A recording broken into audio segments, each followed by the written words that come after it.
Hello, and welcome back to Prime Sport Parenting 505, Raise a Successful and Happy Athlete. If you recall in class number 1, I introduced you to the essential role that you play as a sport parent in the kind of sports experience your child has. I also shared with you the 3 pillars of successful achievers.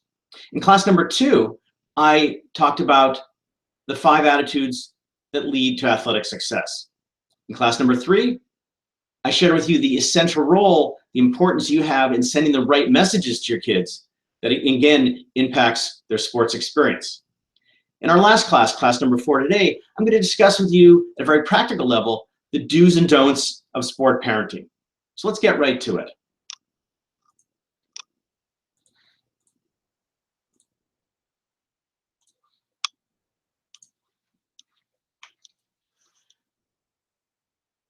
One key aspect of being a sport parent I want to emphasize is that your behavior matters. You have an immense impact on your children in terms of the experiences that they have as young athletes. So you want to be very thoughtful, very deliberate, very conscious. 3 words I've talked about a lot during the course of this course about not only different aspects of your behavior, but how you communicate to your child. Your behavior matters in 3 ways, and I touched on this in previous classes. What you say, that is the words you use with your children, your emotions, what you express related to their sports experience, and very importantly, what you do, that is at practice, on the field, over dinner, whenever you have an interaction with your child related to their sports experience. So during the rest of this class, we're going to discuss different do's and don'ts to help you become a better sport parent at a very practical level in your interactions with your children and others in their athletic community. It's not whether you win or lose, it's how your parents behave at the game. Well, you want to make sure that you as a sport parent behave the very best you can. Let's start with the don'ts. Don't for yourself. Home for troubled soccer parents. It's only until the end of the season, Mom. I'll visit, I promise. You don't want to have your children put you in this home for troubled soccer parents or troubled sport parents. The first don't is don't care too much about how your children perform. Particularly at younger ages, it really doesn't matter. The emphasis, as I've tried to stress so much during the course of Prime Sport Parenting 505, it's about them having fun, working hard, improving, and developing a real passion for their sport. Early on especially, results simply don't matter. The second don't is don't base yourself in self-esteem and ego on your children's athletic successes. You shouldn't base how you feel about yourself as a parent, as a person, as a result of how your children perform. It should be about what's for them, not what's for you. Very importantly, don't lose perspective about the importance of your child's sport. Again, how good they become, whether they're Olympic champions or perform in high school or whatever, it really is not that important. What's important is how you use your children's sports participation to develop them into the best kids they can be. Don't with other parents. Don't work at cross purposes with other parents. Don't have different values, different attitudes about your kids' sports participation. Don't talk about others in the sports community, talk with them. It's very easy in an athletic community to have a lot of gossip and talk about what other people are doing with other parents, but that's really counterproductive and it's actually destructive because it hurts the community that you want to build within your children's athletic community. You want to talk to other parents. If there are challenges, be open about them. Be honest, but be compassionate and caring about it. You want to make sure that you align everything you do with other parents in the community because they also have an impact on your child's sports experience. Very importantly, don't make enemies of other parents. Not only is it profoundly uncomfortable to go to practices and games and not want to be around the other parents, but it also creates a culture, a sense of discomfort, in your child's sports experience that all the kids will likely feel. Don't with coaches. Don't interfere with their coaching during training and competitions. Yes, you may very well have some concerns, but during training and competitions is not the place to air those concerns. Hopefully you can communicate any concerns you have with the coach at an appropriate time away from training and competitions. Remember that when your coaches are coaching your kids, again, in training or at competitions, they're there to help your kids perform the very best they can, to have the most fun, to give their best effort. So you don't want to do anything that gets in the way of that, because then you are interfering with your children's sports experience and all the benefits they can gain from it. Don't ever work at cross purposes with your children's coaches. For example, if your coaches are emphasizing one thing, don't emphasize another. If they're working on technical things or tactical things, don't coach your kid in other ways, because that, again, gets in the way of the coach's ability to positively impact your kids' athletic experiences. Don't create conflict or ill feelings with your children's coaches. The chances are your kids' coaches are working for little or no money, or even if they are, they're doing it because they have a great passion for the sport. So when you create conflict with your coaches, your kids' coaches, then that's going to create ill feelings on their part toward you, and your kids will sense that because they're going to be around it, they're going to see it, they're going to hear it, and they're going to feel it. Don't for your children. Screaming at the coaches and players won't make them perform better. Shut up and go get some nachos. You will feel better soon. Don't place expectations or put pressure on your children before competitions. Those expectations and pressure will actually prevent your kids from performing the best and getting the results that they and you want. You want to have them enter a competition only focused on having fun, giving their best effort, and performing their best. And placing expectations, particularly related to results, acts as a weight, a burden on their shoulders that weighs them down, that will interfere, that will keep them from achieving their athletic goals. Very importantly, don't show negative emotions while attending competitions. If you're in the stands and you get really upset when your kid performs poorly, your kids are watching out of the corner of their eye when they see those negative reactions, whether it's frustration or anger or desperation or feeling disconsolate. They see those things and that hurts. It makes them feel bad, it distracts them, and will lead to worse play. If you are unable to manage your emotions during competitions, stay away. Don't be there, because you will do much less harm if you're not there showing your kids your negative reactions to the competition. After a competition, don't ask your child to talk with you immediately. A part of the lessons your kids learn from competition, whether after a victory or a loss, is their ability to just sit with those emotions, to think through. So how do I feel? Why do I feel bad? What can I do about it in the future? You want them to fully experience their emotions following a competition, good or bad. Because only by experiencing these emotions, as I said in a previous class, are they able to gain mastery of their emotions and really use their emotions in a positive way. So give your kids space. When they are ready to engage with you, they will come to you. Don't be critical of your kids' performances after, especially if your kids perform poorly or lost. They're going to feel bad. The last thing they need from you is for you to start criticizing them, coaching them, correcting them.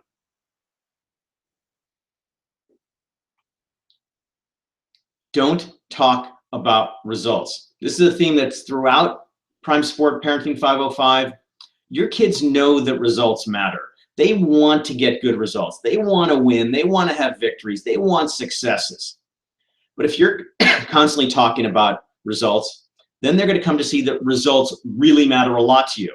And that's going to, again, create expectations and put pressure on them. So don't ever talk about results. If your kids want to talk about results, fine. But in talking about those results, shift focus onto the process, what they need to do to have fun, give their best effort, and perform their best. Leave the results to the kids and, if necessary, to the coaches. Your kids get enough messages about results without you also piling on. Don't ever compare your child's progress with that of other children. It is something, first of all, that your kids can't control. The only thing your kids can control is how they perform. So when you compare to other children, other kids are doing better, beating them, that makes them feel bad. Plus, it's not something they have any control over.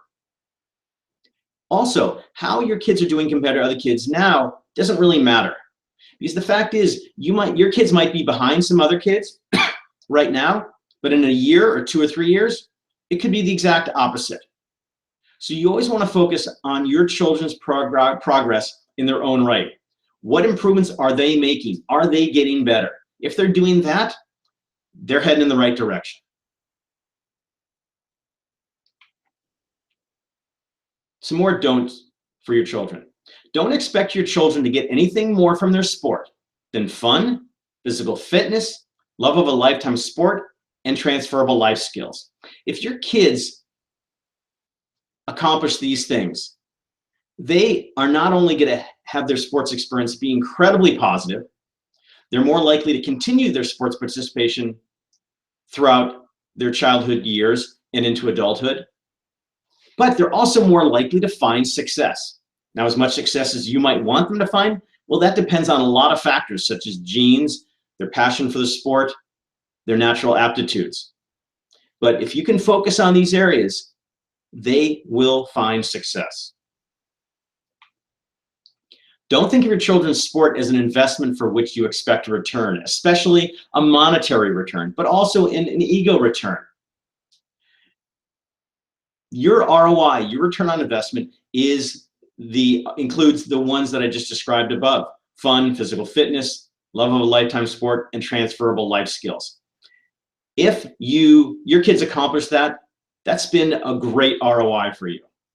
And the fact is, looking for a financial return on investment, it's a really bad investment.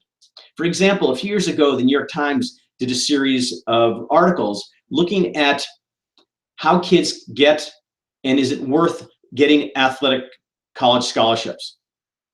Parents these days, as you will probably know from your kids' sports participation, can put in tens of thousands, sometimes even hundreds of thousands of dollars to get their kids that college athletic scholarship. Do you know what the average athletic scholarship from D1 down to community college is? $7,000 a year. Clearly not a very good return on investment. You would have been better spent taking that money and putting it into other activities. Unless you put that money in simply because your children had that massive commitment, that passion, that desire to do their best. Here's another interesting thing, another interesting study. Parents were asked whether they thought their teenage kids would become professional or Olympic athletes. Guess how many parents, what percentage of parents believe their kids would be? 26%. 26%. Do you know what the reality of it is? That the chances of a child becoming a professional Olympic athlete is something like 0.00006. There's almost no chance. So if you're looking at return on investment in terms of their becoming rich and famous and professional and well-known Olympic athletes, it's just not going to happen, at least statistically. Of course, somebody's got to perform in the Olympics. Somebody's got to play professional sports, so it could be your kid. But by looking for that return on investment in terms of money or ego, you're kind of setting them up for failure, most likely.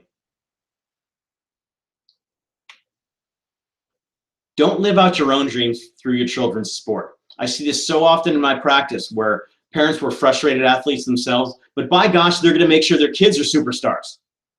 You know what I say to you if you're in that situation? Get your own dreams.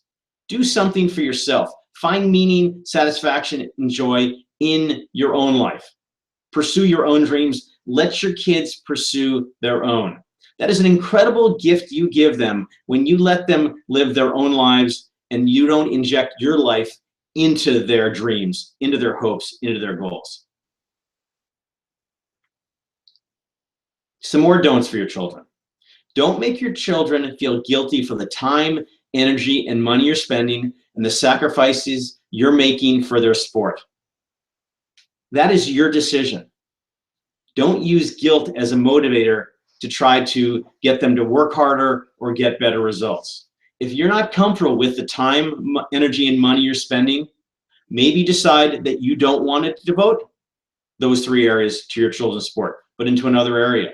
If you feel bitter and resentful for the sacrifices you're making for their sport, maybe you need to make some different choices about their sports participation. You should want your kids to be committed to the sport for their own good reasons. And you want to make that commitment of time, energy, and money because you see that it's a positive experience for your kids. Don't badger, harass, use sarcasm, threaten, or use fear to motivate your children. I'm constantly amazed when I go to races and games and matches and other competitions in many different sports, seeing parents being so negative with their kids because this approach, unfortunately, works short term because your kids don't want to fear you, they want your love. But when you badger, harass, use sarcasm, threat, and use fear, the long-term consequences are incredibly harmful. Not only will they not perform well in the long run, in all likelihood, they will come to hate their sport, and ultimately they will come to hate you for making them feel so bad. Don't expect anything from your children except their best effort and good behavior. If that is your expectation, your kids will succeed. Finally, don't do anything that will cause them to think less of themselves or of you. Remember, their sports participation is supposed to be life-enhancing, enriching, fun, exciting, something that they get so much out of. So you want to make sure that you don't do anything that causes that sports experience to cause them to feel less good about themselves. And you want to make sure that everything you do causes them to think the most of you, to be so thankful and grateful for the opportunities you're giving them. Let's explore some exercises related to the don'ts. First, reviewing the don'ts that I just described, write down those that you are fulfilling and those that you aren't. So we have a very clear understanding of if there are don'ts, are you doing the don'ts? Then, for those in which you're not fulfilling the don'ts, figure out how you can change and do them better. This requires, again, looking in the mirror, being very proactive and clear on how you are interacting with your children in their sports world and making sure you're not doing the don'ts that I've just described. Now let's turn to the do's. What can you do that will have a positive impact on your children's athletic experiences? First, do get vicarious pleasure from your children's sports. Let's be realistic. One of the great joys of parenting is being able to share in their athletic experiences. When they have successes, of course, it feels good. When they don't, well, it doesn't feel great, but you can also put it in terms of when they struggle, that is really a wonderful opportunity for you to support them and for you to take those experiences, for them to take those experiences and use them in positive ways to learn and learn to become more successful in the future. So it's okay to live vicariously through your kids, but don't place the burden of your happiness on their shoulders. Do enjoy yourself at competitions. The fact is, going to matches, tournaments, games, races is not always that fun. There's usually a lot of sitting around, and sometimes if it's a winter sport, it's cold. If it's a summer sport, it's hot. It's not always that fun. But do everything you can to make it as enjoyable as possible. Because if you're enjoying yourself, you're going to send better messages to your kids, and they're going to enjoy themselves better as well. Be positive and calm when watching your kids compete. It's nothing that drives me more crazy than seeing parents who get so excited when their kid's doing well and then get so upset when they don't. And as I talked about earlier, when your kids see yourself reacting negatively, they really feel that. Conversely, if they see you on the sidelines being positive, clapping, being supportive, and calm, that sends a very positive message as well. You're there, you're enjoying them competing, but you're not too invested. You don't care too much. Do you have a life of your own outside of your children's sports? I see a lot of parents who devote, it seems, their lives to their kids' sports participation. And this increases as kids get higher and higher up the competitive ladder, where it requires more parent involvement. But make sure that you have a life of your own. It might be a job, it might be physical activity, it might be cultural stuff, whatever it is. Make sure that you have a life of your own that provides you with meaning, satisfaction, and joy. When you do that, you prevent yourself from placing that burden on your children's shoulders. You also send the message that though your children's sports are important to you, they're not that important because you have a life of your own.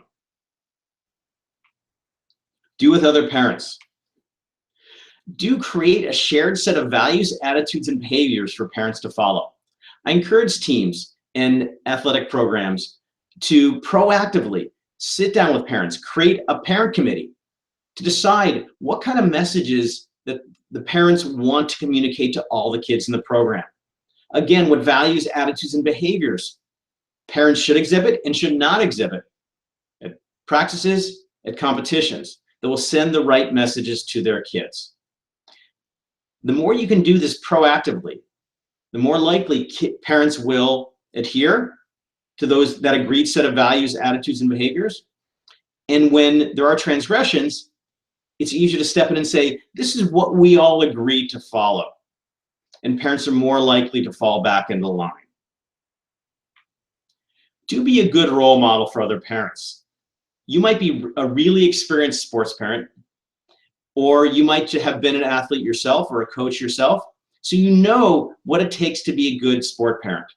So if you're on the sidelines at practice or at competitions and you're behaving well, you're sending a very powerful message to other parents about what is appropriate behavior for a sport parent. And the more parents who act as good role models, the less likely you'll get other parents who act inappropriately. Do make friends with other parents at competitions. One thing that's really wonderful about the athletic world is that while your kids are training and competing, you can build a community of your own with like-minded parents who also value sports participation. You can make friends, do things together. That makes the whole experience much more enjoyable for you and for your kids. Do volunteer as much as you can. So many aspects of youth sports are driven by parents who are willing to give their time, energy, and yes, money to support their kids, teams, and programs. It's your time, energy, and dollars that really keep youth sports alive and healthy for your kids. Do police your own ranks. Within any group of sports parents, there are always going to be one or two who are not towing the line, who are not sending good messages to their kids, to your kids. So, in a very compassionate yet firm way, convey the message to these parents who are out of line to get back in line. Do with coaches. Do leave the coaching to the coaches. The fact is, very few parents either played a sport at a high level or coached at a high level. You are placing your kids in your coach's hands because they are qualified to help your kids become the best athletes they can be in their sport. So, leave the coaching to the coaches, let them do their job, you do your job. Do give coaches any support they need. Being a coach, I don't care if you're at the professional Olympic level or the Pee-wee level. Coaching is difficult because in many cases, it's not even a part-time job, it's just an avocation, it's a passion. They're giving their time. It takes energy, It requires having to deal with difficult parents sometimes. So anything you can do to support them, whether it's driving, running errands, bringing lunch, support your coaches, because then they can better support your kids. Do communicate with coaches. You can be really valuable to them by communicating things about your kid, what they're like, their personalities, how they respond to different situations. Also things going on at home, whether good or bad, school stresses, family difficulties. The more information the coaches can have, the better they can be at dealing best with your kid. Also, you have a right to get communications from the coaches, and I encourage teams and athletic programs to have regular communications from coaches to parents in terms of what they're working on, scheduling, the values they're trying to communicate. The more there can be bi-directional communication between parents and coaches, the real winners are the kids. Keep coaches informed. You want them to know what's going on with your kid, because the coaches only see your kids in the athletic setting, at practices, maybe traveling some, and at competitions. They don't know all the different things that comprise your children's lives that might, in fact, impact how they do. So for example, if a kid is having a really stressful week with exams and you tell the coach about that, then if you're a young athlete is maybe a little less motivated, distracted, or tired, then the coach can take that into consideration. The more information your coaches can have about your kids, the better they can work with them. Definitely do make coaches your allies. Get them on your side. Show them that you're on their side. If your coaches sense that you are there to support them, to make their jobs easier and better, then they're going to want to work more effectively with you, and they're going to be better coaches with your kids. So important, because your kids' coaches work so hard for them. Express gratitude. Thank them. Give them little gifts. One of the best expressions of gratitude is to help them out in any way you can, but constantly express gratitude to your coaches, because they are doing so much for your kids, not only in the immediate sense of helping your kids achieve their short-term goals, but in their your children's long-term development as young people and as young athletes. Do for your children. Do show interest in their sport. Ask questions. Go to practice. Go to competitions. Learn what you can about the sport if you don't know much about it. The interest you show communicates to your child that their sports participation is important to you. Do provide encouragement and guidance. Your kids want to know that you're on their side. So give them that encouragement. Give them pats on the back, hugs and kisses. Also guide them. Help them maybe set some goals. Decide what next level they want to compete in, what the best team to be in. Because they're young, they don't have a lot of experience for them to make those judgments. So you can provide some of that guidance to help them make good decisions. Do assist them in setting realistic goals in their sport. This is often a bit of a challenge because you might not know anything about your kids' sport, so you don't know what's realistic, but your kids also don't either. So perhaps in communication with their coaches, you can help your kids figure out what is a realistic level to aim for this coming year or longer down the road. Realistic goals can really help your kids because it gives them a clear path of what to aim for. It helps their motivation, it helps their focus, it helps their effort. Do emphasize fun, skill development, and all the other benefits I've described. This should be a #1 focus in everything you do with your kids. Because if you provide your kids with the ability to accomplish these goals and gain these benefits, then the results will likely come. But these are areas in which you can be sure that your kids will have a great athletic experience. Children learn more from what you are than what you teach. So again, in figuring out what to do with your children, think about who you are and the message you send, as I discussed in class #3. Do you provide a healthy perspective about success and failure? The reality is, in our youth sports culture, there's some very unhealthy messages, such as it's all about winning and you can't fail. If you send the same messages, then your kids will adopt those messages, and they are not healthy. They will not best serve your children as young athletes or as developing people. Make sure that you are talking to your kids about what success and failure mean to you, how to define them, because that perspective will hopefully be ingrained in your children, and that will be the foundation of how they approach their sports competitions. So many of the kids that I see in my practice who have competitive anxiety, who have a fear of failure, who feel this pressure of expectations and pressure, get that perspective from either the sports culture or from their parents. You want to make sure that you're providing your kids with that wonderful foundation of that healthy perspective about the meaning of success and failure.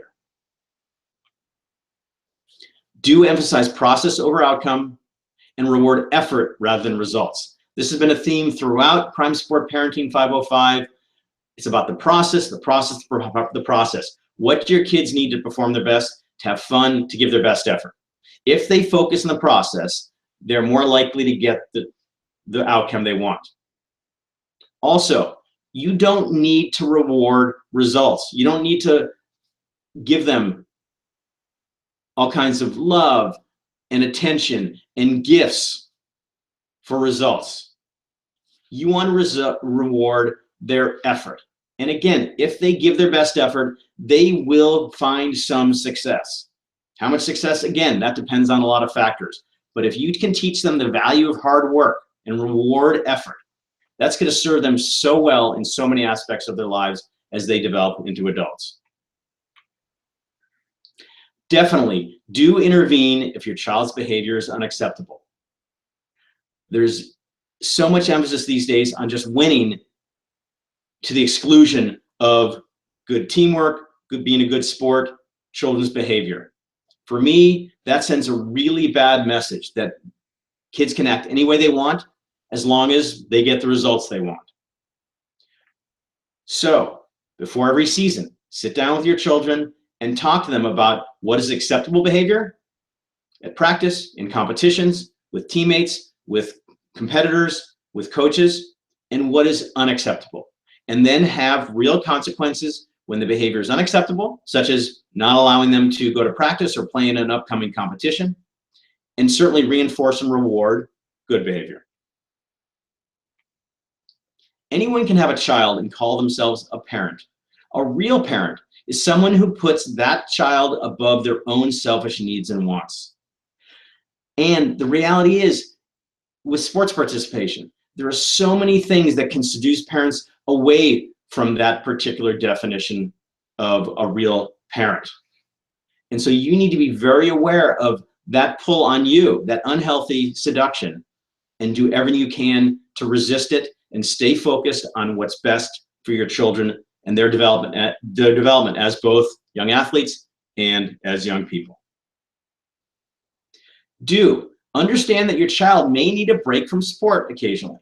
The fact is, your child's motivation is going to ebb and flow as a function of having other things going on in their life, stressors at school, physically tired. Too much is too much.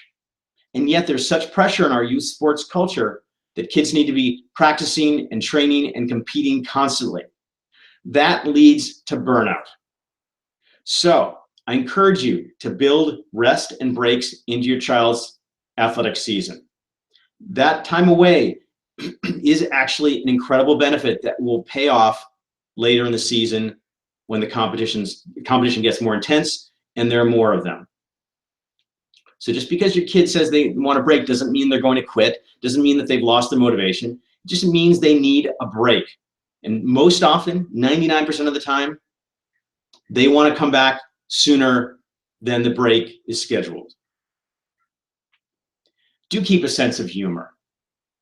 Youth sports, the culture we're in these days is so serious because it's all about college scholarships and playing pros and making the Olympics. However, again, statistically unlikely that is. Youth sports have become so serious. And do you know what that does to fun? It sucks the life out of it.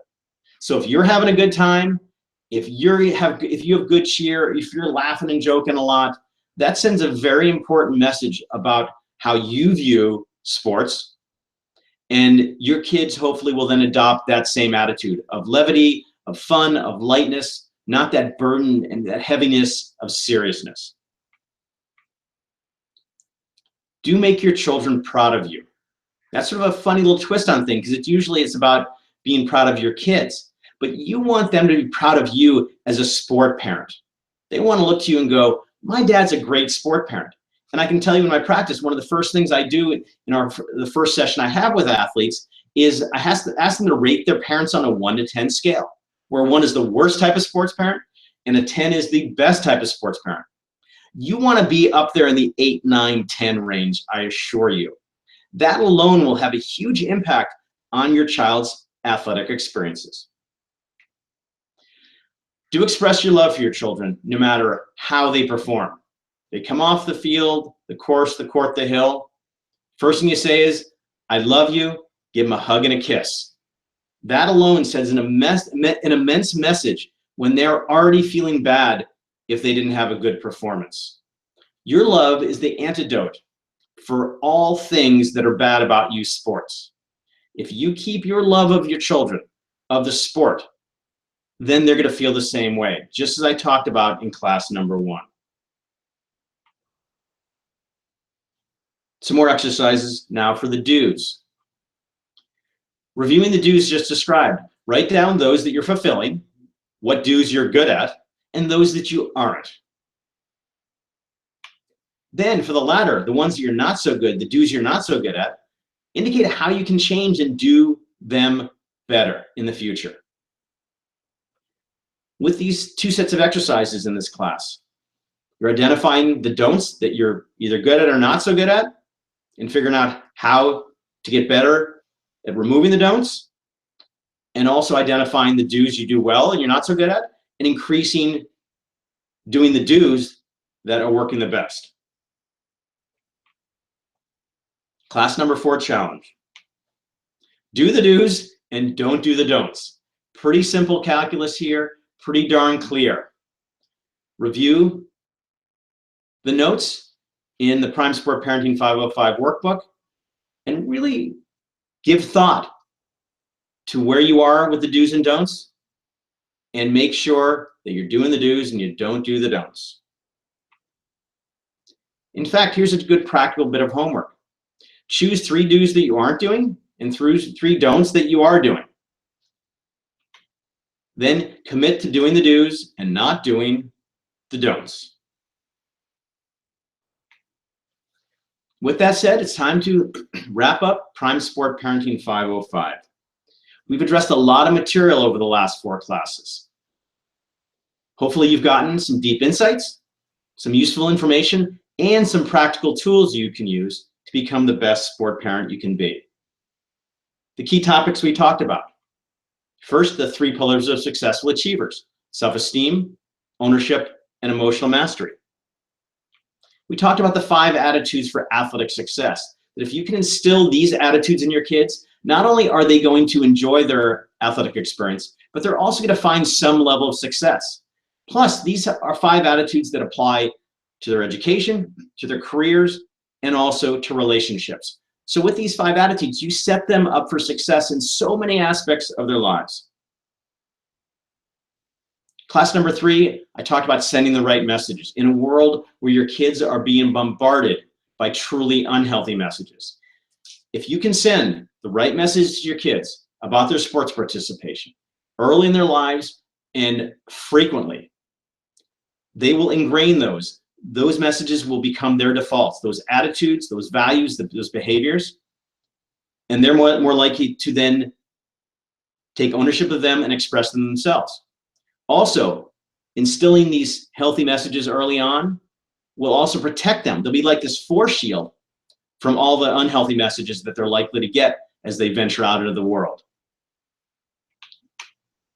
And then today, really practical, doing the do's and don't doing the don'ts. If you can accomplish that, what a gift you've given your kids.